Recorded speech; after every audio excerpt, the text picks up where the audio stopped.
Hi guys, today we are at Calkins airfield, which is about 10 to 15 minutes south of Grand Rapids, Michigan. It's a wonderful facility. It's got grass airstrips, and it's got beautiful hangar space here too. You can barbecue, you can picnic, you can also camp. There are people coming from as far away as Chicago, which is about 3 hours away, and they use the facilities and they camp here, so it's a good place to come.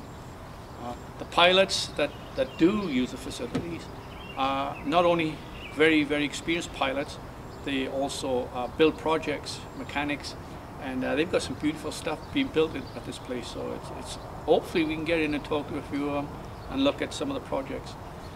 Today I'm going to fly with Jerry.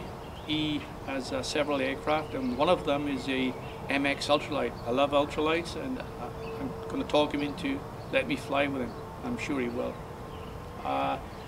People that do use this facility, it's a cross section. The paragliders, powered parachutes, ultralights like this, and general aviation. If you're new to flying or want to become involved, just come down and talk to these people. If you're a veteran, it's a great facility. So come down and enjoy it, and enjoy the show. What motor you have on this? This happens to be a Subaru 25 horse. Wow. It's Subaru's industrial 4-stroke V2 air-cooled. It's not an engine I normally use, but that's new for me as well. I didn't realize Subaru built anything but car engines. Yeah. A Subaru Robin. Okay. That probably makes more sense. Probably a division of them. Yeah. In fact, they have a version of this very engine that's fuel injected. Okay. It was tempting, but more money. Yeah. Well, that's always more money. Go ahead.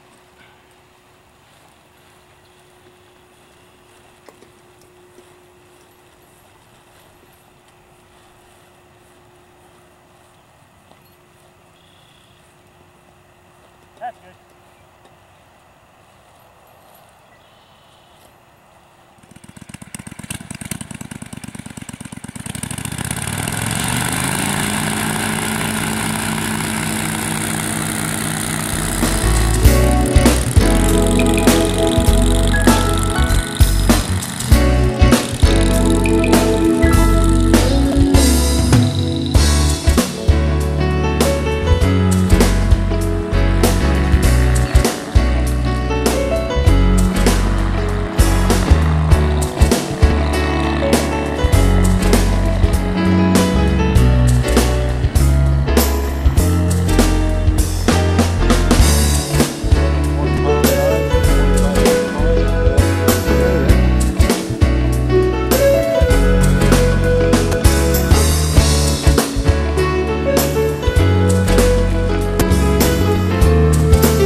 Brilliant. Looked really spectacular, really nice. Wow. That flies nice. Yeah, it really does. And you sell these, you said? Yes, I do. Where? From Calkins 4-stroke, Door, Michigan. Okay, and if we need to get hold of you? Oh yes, go to www.calkins4stroke.com. Hi, I'm Jerry Van Isle, and this is one of the parts from a project I'm working on currently right now. It's a mag off of an 0200 Continental, and we're having a little bit of timing issue with it, but just talking to some of the experts out here, and I think they got me straight and what I got to do to get this thing working right again, but get it back on the airplane. The engine is running, but it's not running correct, so we're trying to see what we can do to get that going that way. I'm currently at about 70% complete on a Zenith Zodiac, it's called, the 601XL. I built 3 other airplanes. It's almost like, well, 2 of them are in the state of being built, 2 are finished, but it's almost like you get addicted to building these things. Once you start, you can't stop, and it's fun, it's exciting, it's exhilarating, it's one of the best things that you could ever do. When you first get into the airplane at the end of that runway and push that throttle forward, there's so many feelings you get, excitement, fear, the works. Once it flies, it's just so enjoyable to be able to do this thing and to have the freedom to actually do it. That's one of the greatest things that we have here. So. How long have you had this bird? This one I've had since 2004. Wow. So it's one of the most fun airplanes I think. Yeah, side by side. Side by side. What motor you got on it? Nice one for taking people for rides. Oh yeah. What motor you got on this thing? What engine you got? It's a 582 Rotex. Okay. 65 horse. Wow. All right, I guess we'll see what we can do. How long have you been flying, Jerry? I've been flying since I turned 50, which 9 years now. 2 years ago. All right. My midlife crisis was I had to do something, so I took up flying. All right. And this one is probably the most fun of all the airplanes I have. Although the next one I'm building, I think it's going to be the one that I'll be flying the most of them. It's all metal, about 120-mile-an-hour airplane. Little slick bubble canopy with low wing. Wow. A little cross-country cruiser, so I plan on going places with it. How many gallons does this hold? 12 gallons. 12 gallons. It burns about 4 to 5 gallons an hour, so you got a couple hours of flight time with a little bit of reserve left over. All right. What sort of speeds does this thing reach? You know, it's most fun to fly at about 45 to 50, but it'll fly 60 to 70. The max speed is 80. Okay. But when you're in the open like this and the wind, then you really don't like going that fast. All right.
How long have you been at the airfield here, Hank?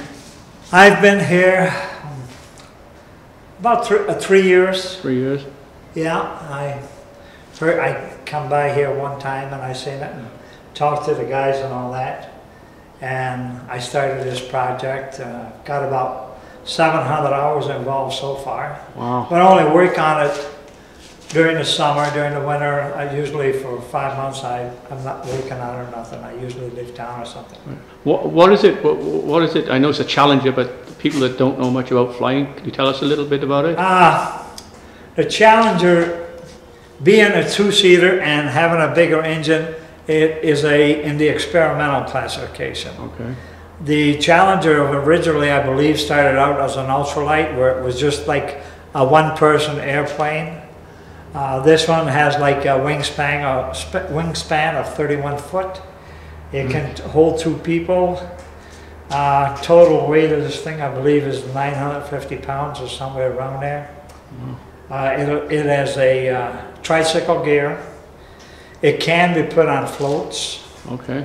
And in Canada, they have a lot of them that are on floats. And what they do is they put on the floats during the summer. They fly them that way because they have a lot of lakes and stuff, like Michigan. Yeah. And in the winter, they fly them a lot when they put skis on them. All right. So it's been quite a project. I decided from the beginning I was going to turn it into a hobby, not as a job. You know, you start making a job out of it, and then after